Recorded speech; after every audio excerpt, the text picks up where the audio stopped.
you guys, this is Shireen from Shireen's Greens and Vermines, and today we're going to be talking about worm castings and how you can get them so much faster. If you talk to any worm farmer or people getting into worm farming, a lot of times they'll put their worms in cardboard or coco coir, which is perfectly fine. They can live in that, completely safe, but they'll say, oh yeah, but it takes 6 months or 3 months to turn this into castings. That's a long time. And honestly, if you do it now, it'll be ready for the spring garden kind of thing. But if you're wanting castings now and consistently, there's a shortcut, and the shortcut is pre-compost. That's what this is. And I'm going to take this video and show you exactly how I make it. I can't take the credit for this. If you go to Jayne at Rockin Worms, she has a whole playlist on how she makes this, and I follow her exact method. But essentially, you're helping the worms by partially breaking it down. This isn't fully finished compost. It is partially broken down to where they can go to town on it and finish it off and turn it into castings very, very, very quickly. I've noticed that in my own worm bins that sometimes I feel like I need to slow down on this because I feel like I can't keep up with all the castings that they're making. And so sometimes, depending on what your goal is, if you're wanting to slow down on castings, you can do more plain cardboard. If you're wanting a lot of castings, use more pre-compost. You can use a mixture of both. And so anyways, I'm going to show you my exact method because like I said, I followed it from Jayne at Rockin Worms. She does a phenomenal job. She's such a good teacher. I feel like she should teach at a high school, teach people how to do this. But I've been doing it. It works. I've been using it in my worm bins, and I'm never going back. And I feel like you can also make this stuff for free or very cheap. And so let's get into it. So first of all, this is an 18-gallon tote, I believe, from Walmart.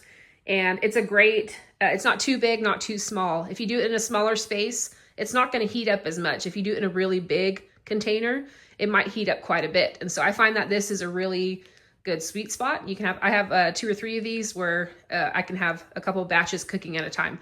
So this is what I'm going to put it in, but I'm going to mix it in a mortar bin first because it's a lot easier. I can reach better, and then dump it in this. Here's the mortar bin I'm talking about. You can see that's a lot more shallow, and so it just makes it easier to mix. And it's not completely clean, which is fine. That's the kind of cool part about worm farming is all this stuff doesn't get wasted. You can throw it in worm bins, and it works just fine. So the first thing you're gonna do is have cardboard, shredded cardboard. Get you a good shredder that shreds it up into micro pieces. Here's a shredder that I got off of Amazon. It's the Bonsai C149-D. It works awesome. Look how shredded this cardboard and paper gets. And so I love using this. It's not just the bigger shredded pieces. It really shreds this down, makes it a lot easier, more surface area. So that's just, I mean, there are probably a bunch more, but that's the one I have on hand. Okay, these are coffee grounds that I got for free at Starbucks. A lot of Starbucks places do this for free. All you got to do, they sometimes come in these bags, or sometimes they come in a big plastic bag. All you got to do is say, hey, are you guys giving free coffee grounds away? A couple of locations that I go to, they have a little corner inside, and they just put these bags out, and anyone can take them. It just says free. And so I stop by there. I work there a lot just on my laptop. And when I leave, I just grab a couple bags. And again, these are free. So definitely take advantage of that. So in the very beginning, the ratio you're going for is a 3-to-1 with cardboard and coffee grounds. So this is free. That's why I'm using it. I also have some veggie scraps I'm going to use. So I'm going to get 3 gallons of cardboard and 1 gallon of this and mix it all together. I just got one of these pitchers from Walmart. You can use one of those plastic gallons that like of milk, or my wife drinks tea a lot. I have some plastic gallons, so whatever you have on hand. So there's 1. Got 2 and 3. And again, these numbers, like I'm just giving numbers in case like you do like to have those ratios, but if it's a little bit different, that's fine. If it's close enough, it's fine. So even if it ends up being 50-50 or 60-40, that's fine. For example, I'm just going to dump this bag in. I could measure it right now just to see, but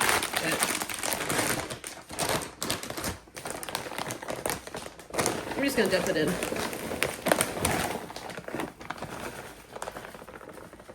Maybe that's a little less than a gallon, so I can add a little bit more, or a little bit more. Again, this is just kind of estimating.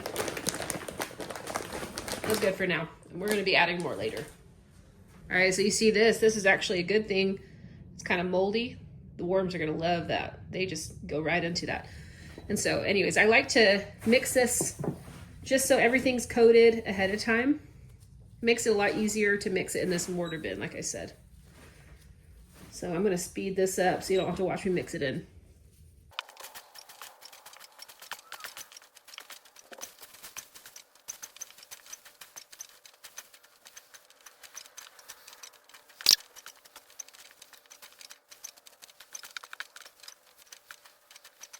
Okay, I would say that's coated pretty good.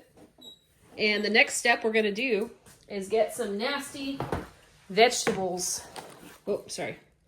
Nasty vegetables. So I've had these defrosting overnight. I had them in the freezer. They just went bad in the fridge.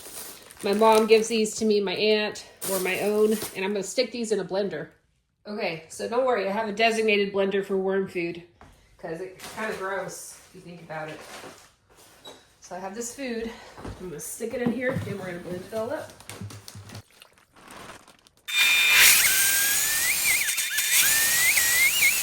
Okay, now we're gonna take this and we're gonna pour it over. And this is, like I said, leaving the coffee grounds and this is gross food, moldy food. So this is gonna start heating up after we let it sit. But we're gonna try to coat all this cardboard. Make sure and wear gloves if you want. If it's kind of gross to you. It's kind of gross to me. But we're gonna coat this and coat it really well.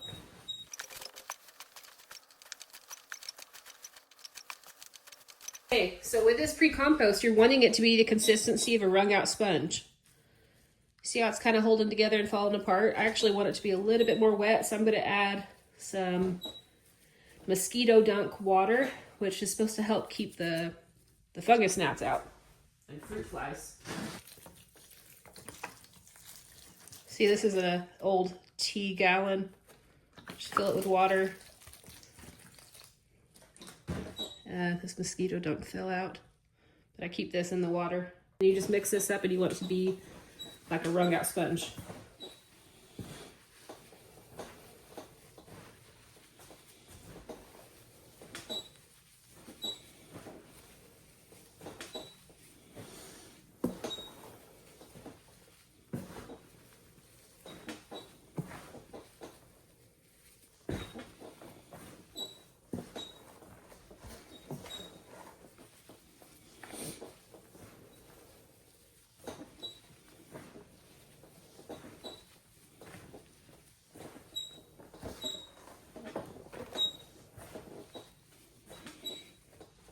All right, this is perfect. You see how this consistency, you squeeze it and it's holding together, but then it pushes apart. It's not soggy. There's no standing water, but it is quite moist.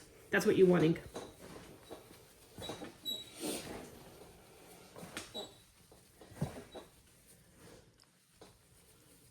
So then we're gonna take this and we're gonna dump it into our 18-gallon tote.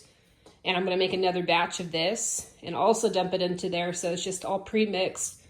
It's not like a whole bunch in that 18-gallon tote where it's harder to get everything coated. The goal is to get everything coated so this cardboard can start to break down. So this is my second batch and I just poured the veggies in here. This is what it looks like, and something I like to do is put some water, get some water and slowly pour it in here to swish it around. So I'm not wasting any of this. Like I could pour some of this in here, but it's not very easily coming out. But if I get some water, swish it around, pour it in, then it doesn't waste, like I said.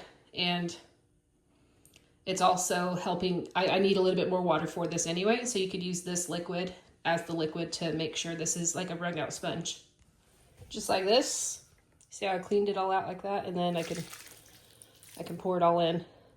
So it's less to clean, less waste. Okay, I'm gonna dump this into the tote. Okay, so you see this is only filled like halfway. Could probably do one more batch, but just for this video's sake, I'm just gonna keep it at this and show you what to do next. Really quick before I cover this, I just wanted to show you a side-by-side comparison. So this is what we just made, and this is the finished pre-compost. So you see how there's just a lot more cardboard in this that hasn't broken down versus this. So after this, I mean, the worms could happily eat this once it heats up and cools down If it's not too hot, they can start going through this, but once it cooks down, they're gonna go through it so much faster. So we're trying to cook this down so they can go through it faster. We're just trying to help them out. So I just wanted to show you that comparison real quick. This has probably been through 3 heat cycles and it's been cooling and curing. This is just starting. So this eventually is gonna look just like that. Okay, the next step is just get one of these window screens. This is breathable. It has really small holes, obviously. I've used this before, so it's kind of dirty. And you just stuff it down in here. And you're gonna fill the top of this with dry shredded cardboard. I'm guessing like 3 or 4, maybe 5 gallons. Okay, let's just do 4 for now. I'm gonna spread this out.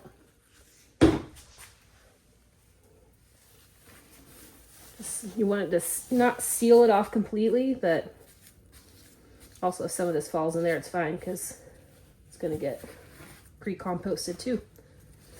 But what we're trying to do is not seal it airtight. We want to have some airflow go in there, but we also want to keep the bad bugs away while keeping the heat in, but also not airtight. So it's like this balance. So this is what Jayne at Rockin Worms teaches. I think she learned it from someone else too, and it works really well because when you're trying to aerate this later on, which I'll show you in another video once this heats up and cools down. It's like a burrito top is what she calls it. So you can roll it away. It's easy to take it off if that makes sense. But for now, this is what we're gonna do. And then we're gonna get a big piece of cardboard and stick it on top. I've used this before also. And you stick it on top like this. So you don't want it airtight. There's still air that's able to come in. But yeah, this is what you do. And you just set it aside, let it heat up and cool down. Real quick, before we seal this off, I do want to check the temperature. So then tomorrow I can take a video on what the temperature is, the temperature rise is. So I just have one of these kitchen thermometers designated to this worm farm. I personally don't like to mix them. Let's turn it on. It's gonna start at 64 degrees and our goal is for it to be between maybe like 110 and 120, sometimes 125. You don't want it to go too high because then that's where it's like really like the hot composting like you do outside. We want this to be an indoor pre-composting thing. So yeah, we're gonna see what the temperature jump is 24 hours later. So I'm gonna come in here tomorrow, put this same thermometer in and see how big of a jump this has after it starts heating up.